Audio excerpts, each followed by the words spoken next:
जय माता दी। आप सभी हमारे दर्शकों को आने वाली चैत्र नवरात्रि की ढेरों शुभकामनाएं। आपके लिए आने वाला नववर्ष मंगलमय हो, क्योंकि हमारे हिंदू कैलेंडर के अनुसार, हमारे पंचांग के अनुसार तो यहीं से नववर्ष का आरंभ होता है। चैत्र मास से ही नया संवत आरंभ होता है। हमारे पंचांग जो है वो परिवर्तित होते हैं, नए पंचांग आते हैं। इसीलिए हम सबके लिए, हम सभी सनातन प्रेमियों के लिए यह नव संवत का आगमन है। तो ये जो नया संवत है आपके लिए मंगलमय हो। आज हम बात करेंगे कि शुरुआत कब से हो रही है, माता का वाहन क्या रहेगा, क्योंकि माता का वाहन जो है ना वो निर्धारित करता है, ये सूचक होता है कि आने वाला साल कैसा रहेगा हमारे देश के लिए, कैसा रहेगा हमारी जनता के लिए, हम सबके लिए। साथ ही माता के जो नवरात्रि हैं उनकी, इसको लेके बड़ी अहम खबरें हैं। कोई कहता है 9 रहेंगे पूरे, कोई कहता है कि नहीं जी 8 ही रहेंगे। तो इनकी जानकारी भी देंगे आपको कि कितने नवरात्रे हैं, और अगर कम है तो कौन सा नवरात्र कम रहेगा, माता के किस स्वरूप की पूजा किस दिन की जाएगी, ये जानना आवश्यक है। क्योंकि कम होता है ना, तो कोई तो एक स्वरूप होगा जिसकी पूजा या तो होगी नहीं, और होगी तो किसी दूसरे स्वरूप के साथ होगी। तो वह कौन सा नवरात्र है ये जानना आवश्यक होगा। साथ ही पूजा विधि बताएंगे कि आपको 9 दिन तक कैसे पूजा करनी है। कलश की स्थापना जो है नवरात्रि में बड़ा महत्वपूर्ण होता है, तो कलश कैसे स्थापित करना है इसके बारे में भी आपको बताएंगे। इस प्रकार से नवरात्रि के बारे में संपूर्ण जानकारी आपको प्रदान की जाएगी। अष्टमी कब है, नवमी कब है, कंजके कब बिठानी है, ये सब जानकारी आपको इस वीडियो में प्रदान करेंगे। वीडियो यदि थोड़ा सा भी अच्छा लगे तो एक बार लाइक अवश्य कर दीजिएगा। माता का आशीर्वाद प्राप्त करने के लिए, अपने नवरात्रि व्रत की सफलता के लिए कमेंट बॉक्स में अवश्य लिखिएगा। जय माता दी, माता रानी सब पर कृपा करे। चैनल पर नए हैं तो सब्सक्राइब कर लीजिएगा, क्योंकि ये एक प्रतिष्ठित ज्योतिष संस्थान का चैनल है, और यहां पर जो भी जानकारी दी जाती है वो ज्योतिष शास्त्र और पंचांग पर आधारित होती है। कोई भी मनगढ़ंत बातें हम यहां नहीं बताते हैं। जो पुराण के वही सूचना और जानकारी आपको दी जाती है। तो अच्छी जानकारियां प्राप्त करने के लिए चैनल को सब्सक्राइब कर लीजिएगा। आइए जानकारी आरंभ करते हैं और बात करते हैं आने वाले चैत्र नवरात्रि 2026 की। प्रिय भक्तों, जैसा कि आप सभी जानते हैं कि नवरात्रि जो है वो एक वर्ष में 4 आती है। इनमें 2 गुप्त नवरात्रि होती है, 2 प्रत्यक्ष नवरात्रि होती है जो विशेष रूप से बनाई जाती है। चारों नवरात्रियों का अपना विशेष महत्व है। उसमें जो आने वाली नवरात्रि है वो नवरात्रि होती है चैत्र मास की नवरात्रि। चैत्र नवरात्रि इसलिए महत्वपूर्ण है क्योंकि इसी से नए संवत का शुभारंभ होता है। पहले नवरात्रि से ही नया साल आरंभ होता है। हमारा जो पंचांग है, हिंदू कैलेंडर है, वह इसी दिन से बदलता है। इसीलिए चैत्र मास की नवरात्रि की महिमा अधिक है। इस दिन मां किस पर सवार होकर आ रही है, इसकी भी महिमा अधिक है। क्योंकि ऐसी मान्यता है कि मां का वाहन जो रहेगा उससे यह निर्धारित हो जाता है कि यह आने वाला वर्ष हमारे समाज के लिए, हमारे देश के लिए किस प्रकार का रहने वाला है। अच्छा रहेगा क्या, उथल पुथल रहेगी, किस प्रकार का इसका प्रभाव रहेगा, ये मां की सवारी के द्वारा निर्धारित हो जाता है। तो आपको बताएंगे कि मां की सवारी इस बार क्या है और कैसा रहने वाला है। ये आने वाला वर्ष उससे पहले जान लेते हैं कि आप जो उस दिन पूजन करते हैं, कलश स्थापना करते हैं, खेतड़ी बोते हैं, जवारे बोते हैं, उस सब के लिए आप क्या सामग्री एकत्र करने की आवश्यकता है नवरात्रि से पहले, जिससे कि आप वो सारी सामग्री एकत्र कर लें, सभी सामान ले लें। और उसके बाद जो नवरात्रि की स्थापना का दिवस है, जिस दिन पहला नवरात्रि है और कलश स्थापना करनी है, उस दिन सफलतापूर्वक आप उसे कर पाएं। सामग्री के रूप में आपके पास माता की कोई तस्वीर या प्रतिमा होनी चाहिए, जिनकी स्थापना करके आप बाकी सामग्री की स्थापना करेंगे। उनके सामने कलश स्थापित करने के लिए एक कलश लीजिएगा। मिट्टी का कलश ले है तो उत्तम है, या आप अपने घर में से किसी धातु का कलश भी ले सकते हैं। तांबे का या पीतल का, लोहे का ना ले, अर्थात स्टील का ना ले तो उत्तम रहेगा। कलश पर रखने के लिए पूर्ण पात्र लीजिएगा। पूर्ण पात्र के साथ पंच पल्लव उसमें लगाए जाते हैं। तो पंच पल्लव आम के पत्ते या अशोक के पत्ते आप ले लीजिएगा। 5 या 7 आम के या अशोक के पत्ते लीजिएगा। धूप, दीप, नैवेद्य, रोली, मौली, पान, सुपारी, लौंग, इलायची। अगर अखंड ज्योत जलाना चाहते हैं तो एक बड़ा दिया लीजिएगा। 1 किलो घी आपका 9 दिन में लगभग लगेगा, तो 1 किलो घी का एक नया डब्बा ले लीजिएगा। शुद्ध घी ही आपको इसमें प्रयोग करना चाहिए, मिलावटी घी से बचना चाहिए। इसके अतिरिक्त एक बड़ी बाती जो आपको बनानी है, रुई से बड़ी बाती बनानी है आपको माता को अर्पित करने के लिए, एक चुनरी लीजिएगा। साथ ही आप श्रृंगार की वस्तुएं भी ले सकते हैं। जैसे कुमकुम, चूड़ियां आदि, बिंदी, ये जो भी श्रृंगार की वस्तुएं आप ले सकते हैं वह माता को अर्पित करने के लिए अवश्य ले लीजिएगा। 1 का लोटा लीजिएगा, उसमें पहले गंगा जल भरिएगा, फिर उसमें शुद्ध जल भर लीजिएगा। कलश स्थापना आप करेंगे तो खेतड़ी भी बो रहे होंगे। अगर आप जवारे बोते हैं तो जलवारे बोने के लिए एक पात्र जो आता है, सकोरा कहते हैं उसको, मिट्टी का पात्र आता है, वो लीजिएगा। उसमें भरने के लिए जो रेता आता है, रेता ले लीजिएगा। जो भी मिट्टी आपके पास उपयुक्त उर्वरक मिट्टी हो वहां मिट्टी अवश्य ले लीजिएगा। जौ चाहेंगे 50 ग्राम जौ आपके लिए काफी रहेंगे। अगर आप चौकी है तो बहुत उत्तम है, चौकी पर हम स्थापना करेंगे। लकड़ी की एक चौकी होनी चाहिए, उस पर बिछाने के लिए लाल रंग का वस्त्र ले लीजिएगा। पूजा में अक्षत का प्रयोग अवश्य होता है तो चावल लीजिएगा। ये सारी सामग्री आप एकत्र कर लीजिएगा। और जो हमारा स्थापना दिवस है, जिस दिन आपको कलश स्थापना करनी है, जिस दिन से नवरात्रि आरंभ हो रही है, उस दिन ये सारा सामान एकत्र करके हम पूजन आरंभ करेंगे। नवरात्रि वाले दिन आपको सुबह सूर्योदय से पहले अवश्य उठ जाना चाहिए। जो मुहूर्त रहता है उस शुभ मुहूर्त में ही आपको कलश स्थापना, देवी की स्थापना, चौकी की स्थापना, संपूर्ण स्थापना कर लेनी चाहिए और पूजन कर लेना चाहिए। अब बात आती है कि नवरात्रि का पूजन जब आप करेंगे उसके अतिरिक्त आप क्या कर सकते हैं। देखिए, एक तो नवरात्रि के व्रत किए जाते हैं। व्रत जो है वो पूरे 9 दिन कर सकते हैं आप, व्रत जोड़ा भी किया जाता है। कुछ लोग कहते हैं कि पहले 2 कर लीजिए या अंतिम 2 कर लीजिए, और कुछ लोग पहला और आखिरी भी करते हैं। तो इसमें इस प्रकार का वर्णन नहीं है कि आपको यही करना चाहिए। ये आप अपनी सुविधा के अनुसार, जो आपको उचित जान पड़े उसके अनुसार कर लीजिएगा, व्रत कीजिएगा। व्रत के अलावा आप जो कर सकते हैं वो ये कि आप दुर्गा सप्तशती का पाठ कर सकते हैं, आप स्वयं पढ़ सकते हैं, उत्तम है। अगर नहीं पढ़ सकते हैं तो आपके इसी चैनल सनातन धर्म का संसार पर प्रत्येक दिन दुर्गा सप्तशती का अध्याय सुनाया जाएगा और हम उसे नवरात्रि के 9 दिनों में पूर्ण करते हैं, तो आप उसका ले सकते हैं दुर्गा सप्तशती। सुनिए, प्रतिदिन वो उतना ही फल देता है जितना आप स्वयं करेंगे तब फल देगा। अगर आप लगन से सुनते हैं और नियमों का पालन करते हुए दुर्गा सप्तशती का पाठ सुनते हैं तो वह एक प्रकार से आपका पूजन होता है। जो आप 9 दिन तक एक पारायण माता का कर रहे हैं तो उसका नियम आप ले सकते हैं। प्रतिदिन आप दुर्गा चालीसा पढ़ सकते हैं, उसका नियम ले सकते हैं। आप मंत्रों का जाप कर सकते हैं, आप चंडी कवच पढ़ सकते हैं। प्रतिदिन अगर आप सुनना चाहते हैं तो हमने वीडियो अपलोड किया है, आप चंडी कवच, दुर्गा कवच जो है वो प्रतिदिन हमारे इस चैनल पर सुन सकते हैं, इसका लाभ ले सकते हैं। यदि आपको शत्रु बहुत अधिक परेशान कर रहे हैं, चिंताओं से घिरे हुए हैं, तो कीलक स्तोत्र का पाठ सुन सकते हैं। कीलक स्तोत्र भी हम अपने चैनल पर प्रतिदिन सुनाते हैं, वीडियो अपलोड किया है, उसको आप सुन सकते हैं। इस प्रकार से जो भी अनुष्ठान आप करना चाहें ना 9 दिनों में वो कर लीजिएगा। माता के बहुत से पाठ हैं जो हमने आपको बताए हैं। इसके अतिरिक्त आप 9 दिन का रामायण का पारायण भी कर सकते हैं। इसमें 9 दिन के अंदर रामायण को पढ़ा जाता है और उसके बाद उसका हवन पूर्ण आहुति आदि किया जाता है। यह अनुष्ठान भी आप कर सकते हैं जो आपको सुविधाजनक लगे। यदि कुछ और आप जानना चाहते हैं तो कमेंट बॉक्स में लिख के पूछ लीजिएगा, क्योंकि नवरात्रि के बहुत सारे अनुष्ठान होते हैं, सबका वर्णन हम यहां करने जाएंगे। वीडियो बहुत लंबा हो जाएगा और बाकी जो लोग हैं वो बोर होने लगेंगे। तो जिनको आवश्यकता हो कि और क्या अनुष्ठान हम कर सकते हैं नवरात्रि में, तो आप कमेंट बॉक्स में लिख के पूछ लीजिएगा, हम अवश्य ही आपको अवगत कराएंगे। तो नवरात्रि वाले दिन सुबह उठने के बाद स्नान आदि करके स्वच्छ वस्त्र धारण कीजिएगा और आपका जो पूजा स्थल है उसकी साफ सफाई कीजिएगा। माता की चौकी आज हम लगाएंगे, जहां आपने चौकी लगानी है वहां पर आसन लगा के बैठ जाइए। सारी सामग्री एक साथ एकत्र कर लीजिए। तांबे का लोटा है, उसमें जल भर लीजिए, पहले गंगा जल उसमें भरिएगा, फिर जल भर लीजिएगा। एक पुष्प लीजिएगा, उस लोटे डुबोइएगा और सभी सामग्री पर और स्थान पर जहां आपने पूजन करना है वहां पर उस जल के छींटे दीजिएगा। स्थान का और सामग्री का पवित्रीकरण होगा, आपका स्वयं का भी शुद्धिकरण होगा। ओम अपवित्र पवित्रो वा सर्वावस्था गतो तो पिवा यस्मरित पुंडरीकाक्षम स बाह्याभ्यंतर शुचियः। इस प्रकार से आप शुद्धिकरण करेंगे। शुद्धिकरण करने के बाद अब सबसे पहले आपने स्थापना करनी है। पहले अपनी चौकी लगाइए, पत्तोत्तर पर से पहले अपनी चौकी लगाइए, चौकी वस्त्र बिछाइए और कलावा धागा जिसे मौली कहते हैं, मौली से उसे बांध दीजिए।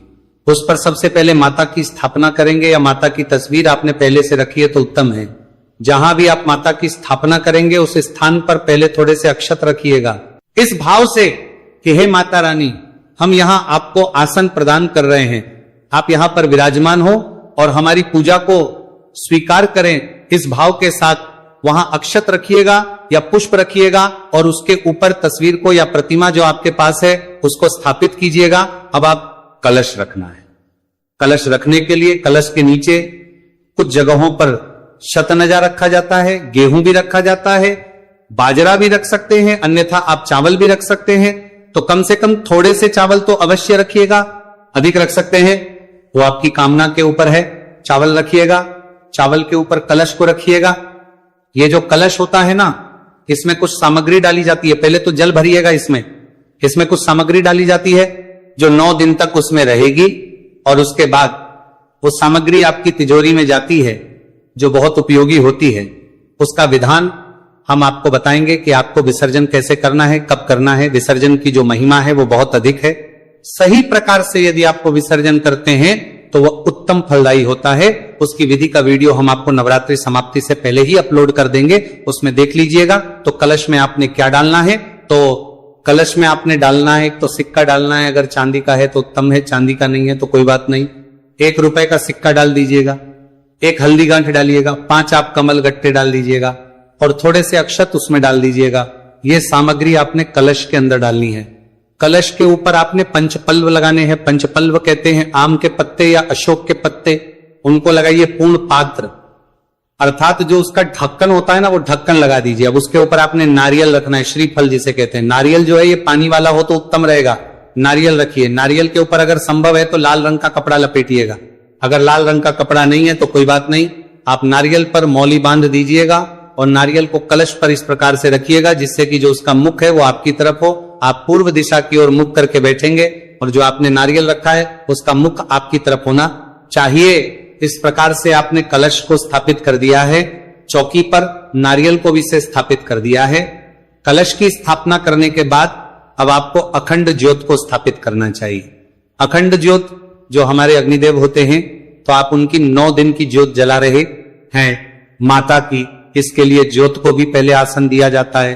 तो ज्योत के नीचे थोड़े से अक्षत रखिए, उसके ऊपर ज्योत में जितना हो सके हिसाब से घी रखिए, बाती लगाइए और ज्योत को रख दीजिए, प्रज्वलित आगे कराएंगे।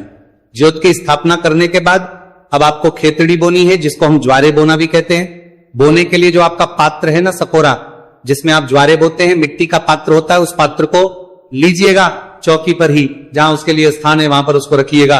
पहले उसके नीचे पुष्प रखिएगा या अक्षत रखिएगा कि आप उनको स्थान दे रहे हैं, या स्वास्तिक बना दीजिएगा। उसके ऊपर आप पात्र को रखिएगा, उसके अंदर आप स्वास्तिक बनाइएगा, उसमें रेता भर दीजिएगा, रेता मिट्टी भर दीजिएगा। रेता मिट्टी भरने के बाद उसमें जो जौ है ना, उनको 1 घंटे के लिए भिगो लीजिएगा। 1 घंटे के लिए भिगो, उसके बाद उसमें थोड़े थोड़े थोड़े जो जौ हैं उनको डाल दीजिएगा। ऊपर से थोड़ी सी एक हल्की सी मिट्टी की लेयर और डाल दीजिएगा। पतली श्रद्धा मिट्टी की ऊपर से डाल दीजिएगा, थोड़े पानी के छींटे दीजिएगा। इस प्रकार से ज्वारे आप रख दीजिएगा। तो ये आपने रख दिया है। अभी हम पूजन करेंगे। इन सभी का कलश रखा है, माता की स्थापना आपने की है, ज्वारे रख दिए हैं और जो ज्योत है उसको प्रज्वलित करना है। ज्योत आपने रख दी है। अब हम पूजा की ओर आगे बढ़ेंगे। तो सबसे पहले आपने पूजा के योग्य होना है। 1 चम्मच से अपने सीधे हाथ पर जल लेंगे और जैसे हम बोलते हैं उस प्रकार से आप करते जाइए। सीधे हाथ पे जल लीजिए और हाथ धो लीजिए। हस्तो प्रक्षालन नमः, हाथ धो लीजिए। हाथ धोने के बाद एक एक मंत्र पर 1-1 चम्मच जल पिएंगे। सीधे हाथ पर रख के ओम माधवाय नम जल लीजिए, पी जाइए। ओम केशवानम जल लीजिए, पी जाइए। ओम नारायणाय नम जल लीजिए, पी जाइए। ओम ऋषिकेशाय नमो नमः जल लीजिए और हस्तो प्रक्षालन नमः, हाथ धो लीजिए। इसके बाद अब आप अपने आप को तिलक कीजिए, मौली बांधिए। अब आप पूजा के लिए तैयार हैं। यदि पारिवारिक जन मिलकर बैठकर पूजन कर रहे हैं ना, तो बाकी लोगों को भी आप तिलक कीजिए। ज्वाला पूजा के लिए तराता जल लीजिए, कीजिएगा, मौली बांधिएगा और उसके बाद आप माता का पूजन आरंभ करेंगे। सबसे पहले कलश की स्थापना की जाती है। कलश देव का पूजन किया जाता है। क्यों? क्योंकि कलश में सभी देवताओं का वास है। तो या तो आप गणेश जी भी अलग से स्थापित कर सकते हैं, अन्यथा गणेश जी का वास भी कलश देव में है, तो आप सबसे कलश देव का पूजन करेंगे। कलश देव का पूजन करने के लिए एक पुष्प लीजिएगा। पुष्प से कलश देव को 3 बार जल के छींटे देंगे। ओम पाद्यम समर्पयामी, ओम अर्घ्यम समर्पयामी, ओम आचमनियम समर्पयामी प्रकार से आपने भगवान को पद अर्घ्य आचमनी अर्पित किया है, कलश देव को अब स्नान के लिए जल अर्पित करेंगे। तो पुनः जल के छींटे दीजिए कलश देव को। ओम स्नानम जलम समर्पयामि। स्नान कराने के बाद आप कलश देव को वस्त्र अर्पित करेंगे। वस्त्र के रूप में मौली का एक टुकड़ा तोड़िएगा और वह वस्त्र के रूप में अर्पित कर दीजिएगा। कलश देव के कंठ पे अवश्य ही मौली बांध दीजिएगा। वस्त्र समर्पित करने के बाद आप कलश देव को तिलक करेंगे। तिलक करने के लिए कलश देव को 5 बिंदियां लगाइए या आप 1 बिंदी भी लगा सकते हैं। अक्षत अर्पित कीजिए। तिलक करने के बाद उस पर चावल अर्पित कीजिए, चावल चढ़ाइए, पुष्प अर्पित कीजिए। फूल अगर आपके पास हैं तो खुले फूल चढ़ाइए। फूलों की माला यदि आपके पास है तो कलश देव को माला अर्पित कीजिए। पुष्पम समर्पयामि, धूपम दर्शयामि, दीपम दर्शयामि। एक धूप और दीपक अवश्य जला लीजिएगा। पूजा के लिए ये जो अखंड ज्योत है ना वो अलग रहेगी। ये आपने पूजन के लिए एक छोटा सा दीपक और धूप जलानी है तो आप धूप दिखाइएगा, दीप दिखाइएगा। दीपम दर्शयामि, धूपम दर्शयामि, नैवेद्यम समर्पयामि। नैवेद्य अर्पित करेंगे। नैवेद्य के रूप में आपके पास कोई फल है तो फल अर्पित कर दीजिए, मिठाई है तो मिठाई चढ़ाइए, अन्यथा आप मिश्री लीजिए और नैवेद्य के रूप में अर्पित कर दीजिए। नैवेद्यम समर्पयामि। जल आचमनी कुरुहु, जल आचमनी कराएंगे। जल आचमनी कराने के लिए पुष्प से एक बार पुनः छींटे दे दीजिए। जल आचमनीम समर्पयामि तांबूलम पुगीफलम महद्दिव्यम नागवल्ली दलेर्युतम एलालवंग संयुक्तम तांबूलम प्रतिगृह्यताम शुभ दक्षिणाम शुभ दो वरदो भवः तांबूलम। अर्पित तांबुल कैसे पान का बीड़ा बनाते हैं?